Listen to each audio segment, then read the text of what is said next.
It's been a big year for video games. We saw the launch of the PlayStation 5 Pro, Xbox removed the disk drive from its flagship device, CNET crowned Balatro as Game of the Year, and rumors of the Switch's successor flooded headlines. But now we look forward to what is still to come. Here's everything we're excited for in gaming in 2025. The most buzzworthy product we can't wait to get our hands on is the upcoming and still untitled Switch 2. The original Nintendo Switch launched way back in 2017, with a slightly updated OLED model in 2021. There is still no planned release date for the next console, but Nintendo President Shuntaro Furukawa has said that the new device will be announced within this fiscal year, giving us a deadline of before March 31st, 2025. Recent rumors and carrying case leaks have pointed to the Switch 2 as being larger than the original, while retaining a similar thickness, with an increased screen size at 8 inches. The Joy-Cons will also see an update with a new magnetic attachment system, with eject buttons located on the back near the top,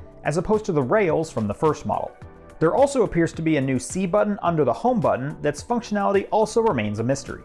We don't have any confirmed games for the Switch 2 at this time, but there are a few hints that we can look at.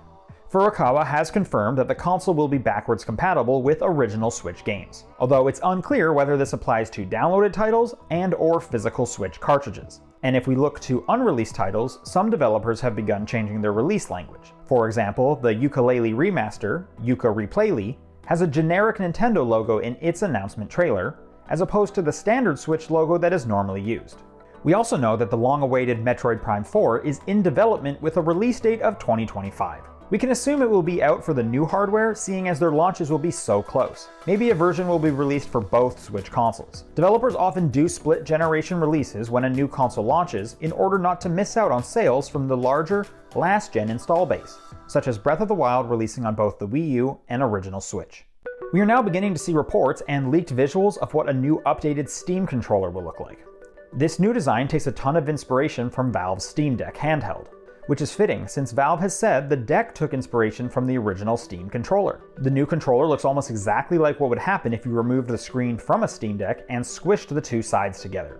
This boxy controller reminds me of similarly large controllers of the past, like with the original Xbox or Dreamcast. And as someone who enjoys the feel of my Steam Deck, I'm expecting this controller to have a much longer life than its predecessor. Recently, we have begun getting reports that Sony is working with Apple for its Vision Pro to support the PlayStation VR 2 controllers. Bloomberg's Mark Gurman says this announcement was planned to be made weeks ago, but was pushed back for an unknown reason. This partnership would also include Apple selling the controllers separately from any headset, something Sony currently doesn't offer. The Vision Pro is a largely controller-free experience, so this move could open the door to a lot more VR gaming experiences in the future. The report continues that Apple would also want this for more than just games. The controllers would be able to navigate the Vision Pro's Vision OS and would offer more precise controls for various apps. Both Microsoft and Sony are on record stating that they are working on a dedicated gaming handheld, but both have said that this device is years away at this point. This almost seems like a no-brainer when we look at how popular the Nintendo Switch and Steam Deck have become. These are unlikely to actually ship or even be officially announced in 2025, but never say never, right?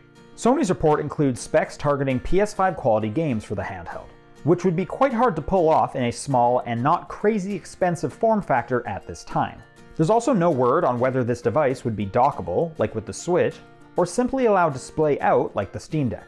But we can look to Microsoft's two-tier Xbox strategy, the more powerful Xbox Series X, alongside the weaker but more cost-effective Series S, as a possible avenue for each company to take, where the weaker of the two is in fact a handheld.